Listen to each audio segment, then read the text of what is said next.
Hi, this is Lisa Hazard with We're All Psychic. As you know, we've done some astrology podcasts, but we've never had an introduction to astrology. So I am going to attempt to do that today with the help of a book Misty gave me and some information and knowledge I've gathered over a long period of time. I've never really I don't know if anyone can be a master of astrology, but I've never really gotten very far with my studies with it until recently. I've been learning a lot more. So, with this podcast, if you don't know about astrology or you're just starting out and you want to understand a little bit about how it works, that's what this is about. Astrology is a divination tool, which is predictive future, and it's also about exploring who you are and the things that the charts and where the stars are on the moment in the moment you were born. And the stars, I mean, the planets. They call it the stars for astrology, but we're really just looking at the planets and where they are in the sky when you're born. And for predictive, you can look at a birth chart, but you can also look at how the current astrology is of any point in time in the day and see influences. So yes, astrology is about looking to the sky and using a lot of ancient techniques really to delve into who you are, where you're going, what you might do, what you're most likely about, and possibly even your destiny. So in astrology, we have zodiac signs, and there are 12 of them. They are usually covering a period of time about 20, 30 days, I think. Yeah, 30 days. So it's not like right on March 1st to March 31st or anything. Like, for example, we'll start with the first sign of the zodiac according to astrology, and that is Aries. And the dates that are most commonly associated with being born in the sun sign Aries are March 21st through April 19th. Aries are usually known for being really good at powerful interactions and going after what they want, and they're just on fire, and their element is fire. Next we have Taurus, and going back to Aries, the symbol for Aries is the ram. Forgot about that one. Taurus, the Taurus is the bull. I am a Taurus sun sign. The dates for Taurus are April 20th through May 20th. And the element associated with Taurus is Earth. So next we have Gemini. And Gemini is known as the twins. It is an air sign. And the dates for Gemini are May 21st through June 21st. And then we have Cancer. This is the fourth sign of the zodiac. Its symbol or its association is the crab. You know, it's about emotions. We'll get into maybe what they're about in another podcast. But the dates there are June 22nd through July 22nd, and Cancer's element is water. So there are four elements for every zodiac sign. And I mean, there are four elements for the zodiac signs, and each zodiac sign is assigned an element. And those are the first four of the zodiac. So the next four of the zodiac are also fire, earth, air, and water. But let's start with the fire. Leo.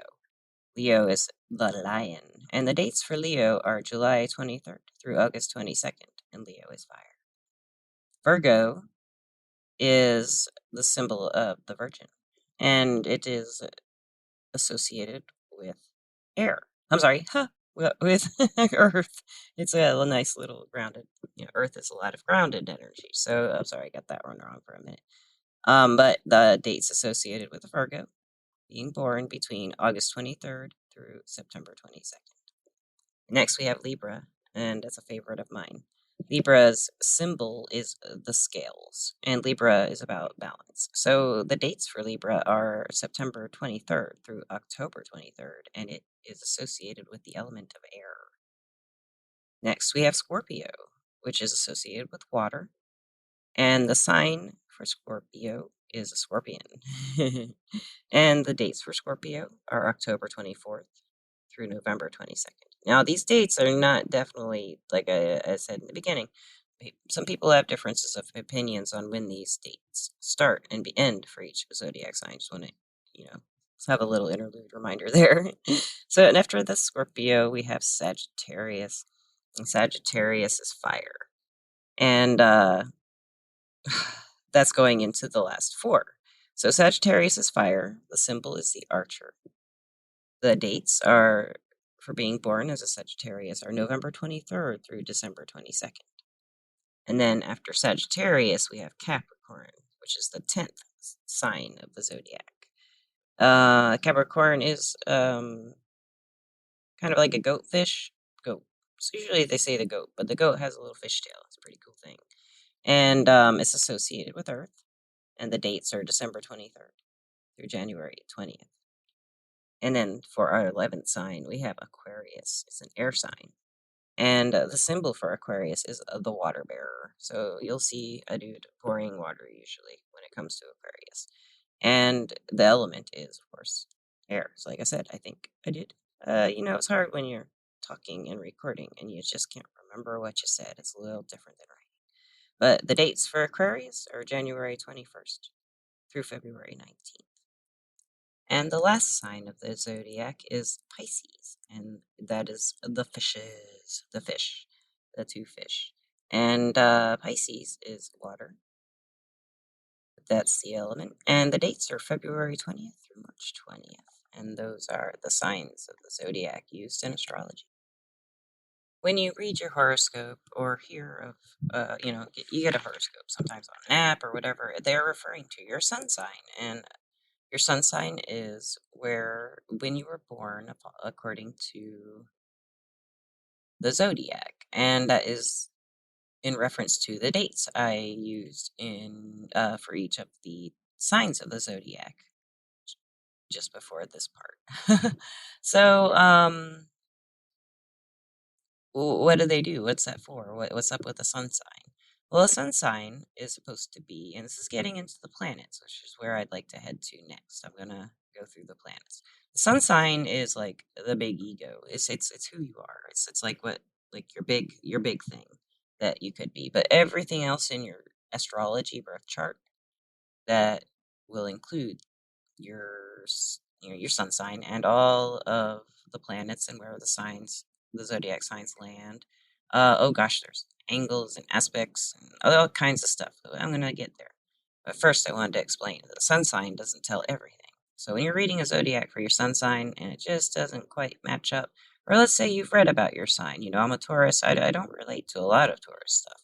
But if you look at the rest of my chart, which I have, it makes a lot of sense. The certain qualities of Taurus that do come out, and the ones that are not present, it equates when I look at stuff like the next thing on the list, the moon. The moon is a planet that's about the inner self, the intuition, the soul information, I guess you could say, or what motivates you.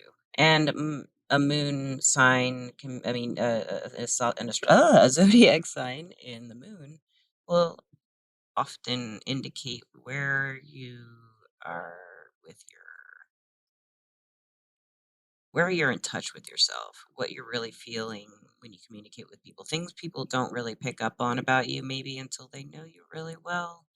So that's how moon acts. That's how moon responds in the astrology chart. That's what it represents.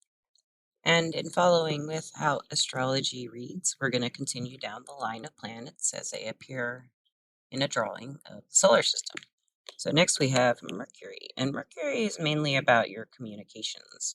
So if like I have Taurus and Mercury, so the qualities of Taurus might come out in my communications, the way I express myself to people.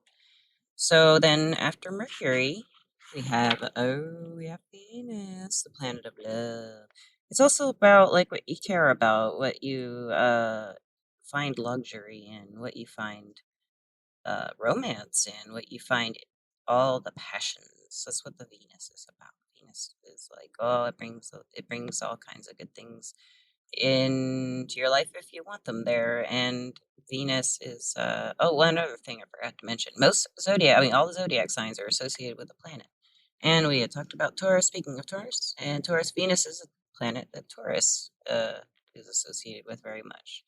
And I say it's the planet of Taurus, and I think it is the planet of Libra too.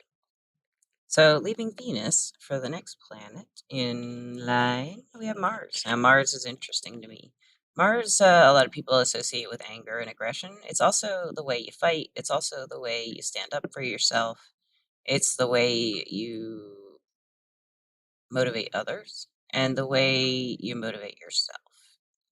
So you can look at what planet you have in Mars on your natal chart and maybe find some insight into how you communicate and ways you can communicate. I mean, not necessarily communicate, but communicate your angers, communicate your aggression. It can tell you my Mars is in Pisces, so it's like a mellow kind of like I don't have much rage, and when I do, who knows, man? Pisces, they bring out they can bring something to the table. It's usually peaceful though. And then after Mars, we have Jupiter. Jupiter is like the big, we all know it's a big planet, and it has a lot to do with like adventure. It has to do with like what you're gonna do with your life, what's all about, what are you excited about, what's the big, what are you gonna do, what does Jupiter have in store for you? And you can look at the sign you have in Jupiter and see what plans you might have for your career or for your life in general when you look at your Jupiter and the astrology or the zodiac sign in it. And then after Jupiter, we have Saturn. A lot of astrologers love to talk about Saturn. Saturn's known for karmic cycles, and some people think of it as, or I've heard it called, stuff like the hammer. It can straighten you up. Like if you're on a bad path and you're going down a wrong road, you may have something come up that you just don't want to deal with, and it's something could be Saturn's influence coming in and saying, "Hey, you got to do things right. This is how you do it, and first you got to make this right." So Saturn can teach some big lessons. So you want to look at the zodiac sign in your Saturn chart. I mean, in your astrology birth chart, and it will tell you some information about what's hard for you, what you're working on in this life, what you're trying to fix, what you're trying to improve. After Saturn, we have Uranus, or Uranus. I'm actually working on that, and I've been calling it Uranus. I'm pretty proud of myself there. But Uranus it was discovered in 1848, so it's a newer discovery comparatively, and it does all kinds of interesting things. And if you are following astrology, uh, Uranus is in Taurus right now, and it's doing a bunch of crazy things. So if you're interested in that, read about Uranus in Taurus, and now or today or in the last whatever, give it a little time frame, and they'll tell you about it. There's a lot going on about that with the astrologers. They're very excited. It'll bring out creative solutions, originality, and you can affect even your psychic side, um, friendships, relationships. It works on like all kinds of things to kind of restructure them, I guess you could say. So then you can look at what sign is in your Uranus and see how it affects you. And now these are more generational planets at the end, Uranus, Neptune, and Pluto, because they move slowly, and therefore in certain generations, I would say a period of 8 to 10 years, sometimes certain like Uranus, Neptune, Pluto will be in everybody's chart in a certain place because they move so slow. And then we have Neptune as our next planet. Neptune's interesting. Now, when I first started reading about Neptune, I had read it was associated with technology in some ways, but it's more from what most people think of. It's more about dreams, imagination, creativity, like travel sometimes, the spiritual side, mysticism. Neptune's really cool. It's got a lot of stuff. It'll teach you where your illusions lie and where you're deluding yourself. You can look at your birth chart and see where Neptune is in what sign and learn more about how you can figure out a problem in your life that might be associated with misunderstandings and stuff like that. And lastly, we have Pluto. Well, it's not lastly. We have our ascendant still. I'll talk about that in a sec. But Pluto is, well, I don't know, man. My tarot cards say it's a planet. It's not a planet, it's an alien space base. My son and I were doing a reading and we asked about the aliens now that they have been exposed. So that's a little tidbit of something you can just think about and chew on. But Pluto is like transformation. Um, Pluto. It's also about a lot of mystic stuff and psychic side. Your deep self, the reason you're here, the reason all the people in your generation are here. A big theme that everybody in your generation is dealing with. Now, lastly, it's not a planet, but I do want to include it in the planets. It's called the ascendant.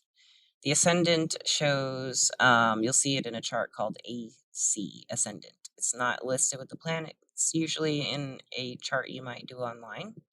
And if you do a chart online, I recommend astro.com website because they do it right. I mean, they give you a good chart and they give you drawing, they give you all that stuff, and it's free.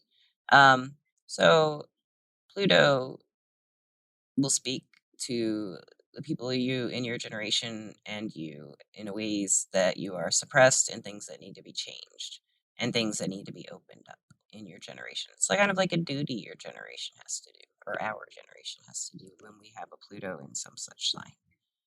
So after this, there's a few other things, little planet things and stuff like that we could talk about.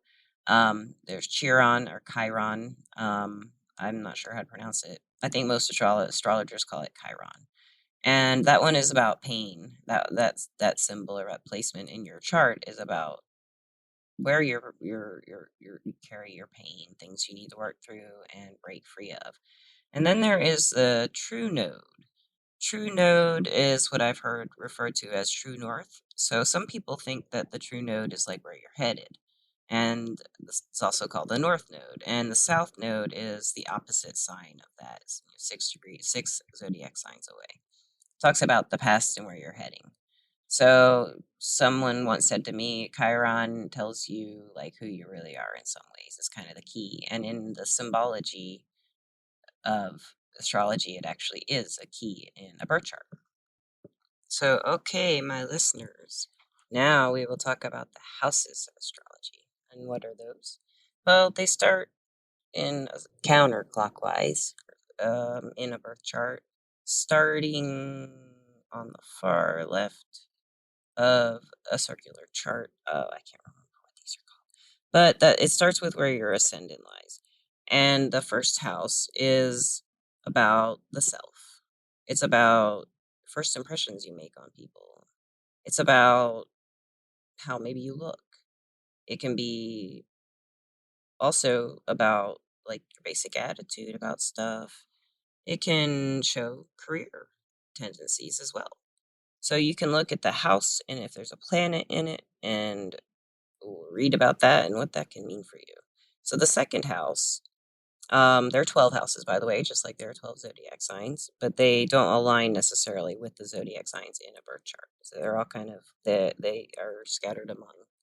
They don't like first house is always Aries, second house is always. It's not like that. Like sometimes you can have you know Aries and Taurus in the first house, and you can also it can be or they will both be encompassed by the first house, something like that, and then you can have a few planets in there. So the second house is about like money and resources and your what you value, your work in a way, and how you work. It can do with your own image, your personal way you look at yourself, your security, your self esteem, like what you think about how other people see you and some other security, not just money and financial, but security with your feelings and the way and feeling a sense of freedom. And next we have the third house. And this is about it's kind of about it does have something to do with communication and and close relationships. Some people say family, like as far as your siblings, and it also can show where, like, the local place you live in, something about the atmosphere there, the environment. And it can align with like how you talk, the way you actually articulate, and the patterns, the ways you think about things. It also works with how you learn education and your physical abilities as far as your reflexes, stuff like that. The fourth house is your home, your family, your emotional side with relationships, stuff like that.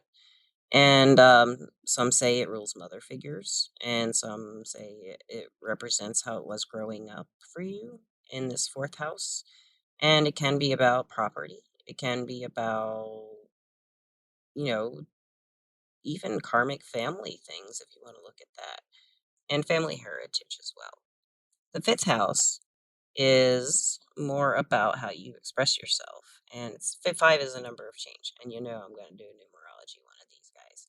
So five is about how you goof off, how you express yourself, how are you creative, how do you change something with your creativity and your artistry. And some say this shows music really well if you have good placements, they call it in the fifth house. It can really show a very big maybe even hidden to you if you don't know it, but a big talent that you can do. You can write a book, anything like that. Things you enjoy, though, hobbies, and fun, and things that make you laugh. The fifth house is a lot of fun, and it's also about fantasy life a little bit. Take off from real life and figure out what you can do. It's a good number. It's a good house to me. And then the sixth house is about work and duty and health. So you can do a lot with that if you look at planets. I don't want to talk about health and metaphysics. It's not one of my favorite topics. It's interesting. Maybe we'll get someone in here with that, who'd like to be interviewed. Um, but the sixth house, really, you want to look at your health, your fitness, like any kind of like social work, stuff like that you might want to help other people with. So then we'll go on to the seventh house. So the seventh house is about relationships. Not necessarily how the fourth house is about family, but the seventh is about relationships and sharing. And it's when I think of the number seven, I usually think of spirituality, but in astrology it seems more can also be about like justice, the legal system. And it can talk about like basically what the balance is in a way. Like what do you believe in to make your relationships work? What do you believe in and where is your balance if you are in a legal situation?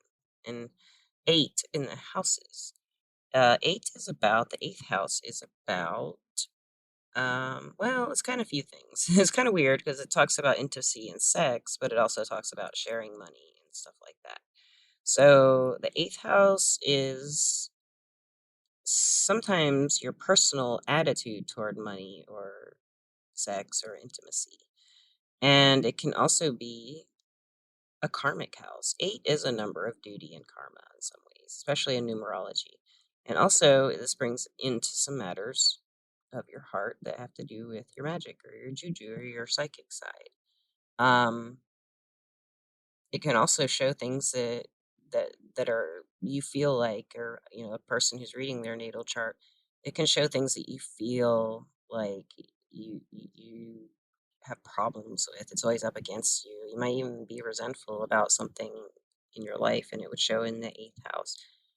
So the ninth house is about travel sometimes, and it's not like local, like going to the store, but big travel.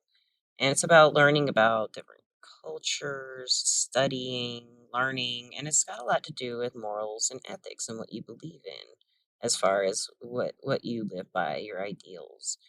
It also, the book Misty gave me says traditionally this house also rules gambling and luck.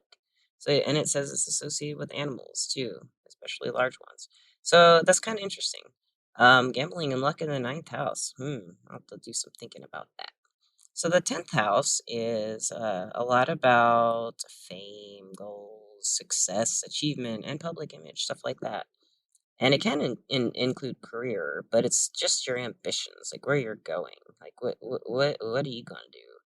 Like if I have the sun in my 10th house, and I've tried to figure out what that means. And from what I can tell, it's saying that I have an ambition to shine my truth. So you can see it that way. And it can also be connected to, in the book, it says business or government. But I feel like this is more of a where you fit in the world number and where you want to fit in the world house. The 11th house going on is about your friends, your social circle, society in general, your culture. And it talks about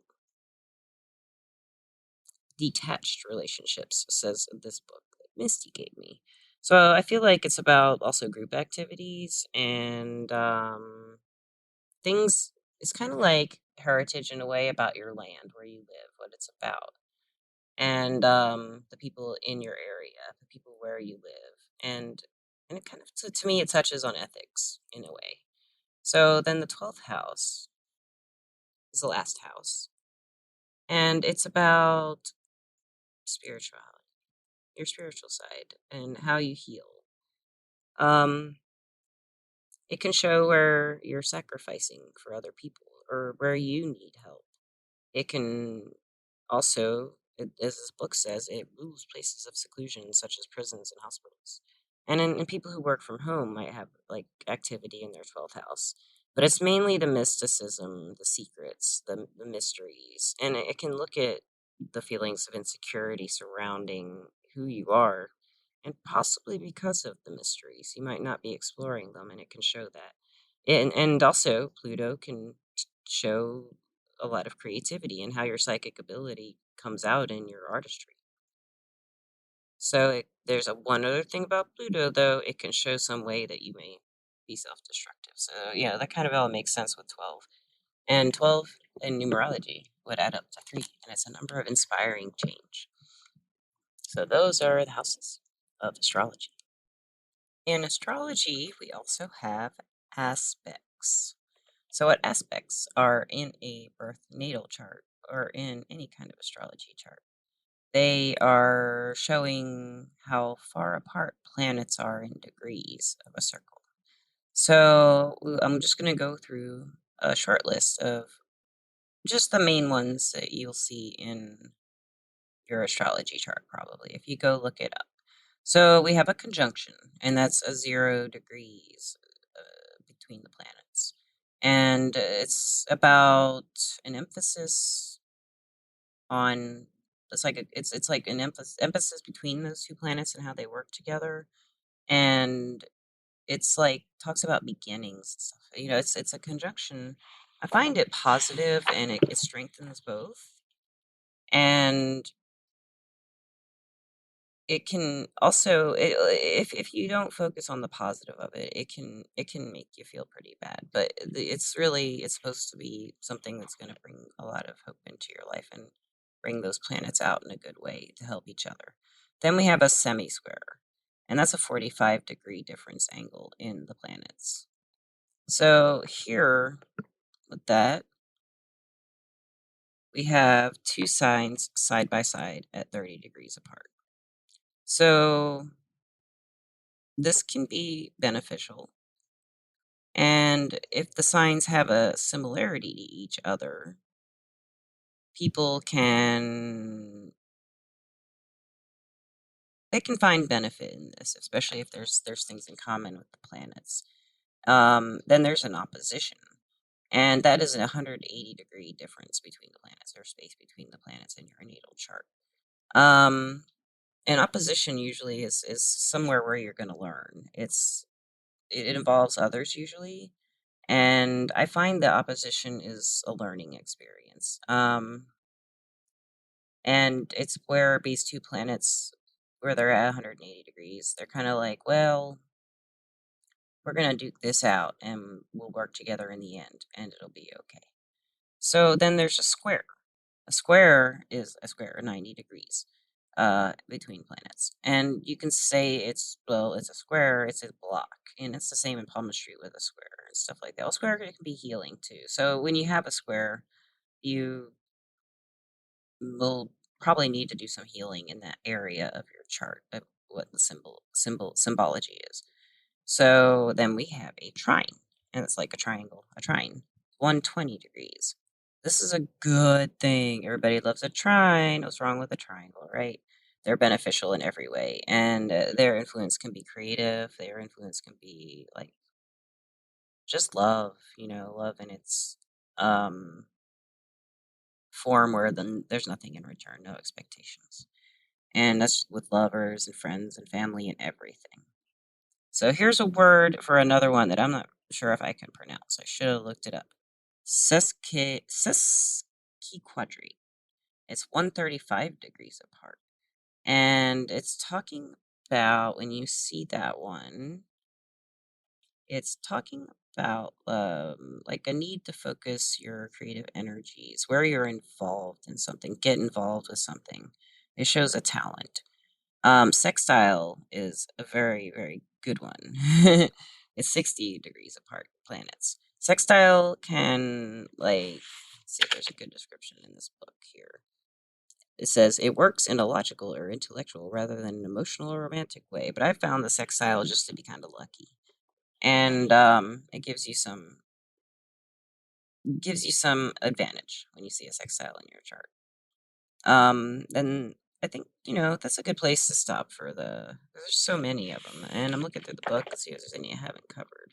There are, but I think for now I'll stop with that. So you can look at those in your chart, and if you do get a chart, do get your chart drawn. There's a little key. I call it a key, but it's that you'll have your chart, a big round thing with lines and everything, and all your symbols, and then you'll see the degrees and everything, and in the little key, what I call it is like a little chart, and it shows. It's kind of like one of those bar charts where you have the planets on one side and the other side, and where they meet it shows where the aspect is. So you can look through that and then compare and contrast in Google. Like, what does this mean? What does that mean? And use your intuition. What do these things mean for you? And what have you done in your life? What are you doing in your life that this relates to? So So there's basically some astrology information for you to get started with. And I hope you enjoyed this podcast, and I hope it wasn't confusing for anyone who's really new to astrology. Um, it's a lot of fun, guys. And, if you get your chart read by a professional, always, take what you can use, and the rest, remember, whoever's reading for you, they're people too, and they may have opinions about what different things mean, and maybe see negative things as positive and positive things as negative, but it's really up to you to decide when you have your chart read or to read it yourself. Thank you so much for listening. I really hope this podcast helps some of you understand a little bit more about how astrology works, or at least the fundamentals about what it is, to where you can look at your own chart and maybe start discovering some things about yourself. And, self exploration. What's more fun than that? Thank you so much for listening, as always. And I'd like to thank my sponsor, Everclear. Everclear is an advice app where you get your advice from empaths and psychics, and they help you find the guidance you need to create the life you deserve. Have a great, great day. Thank you. Thank you for listening. Goodbye.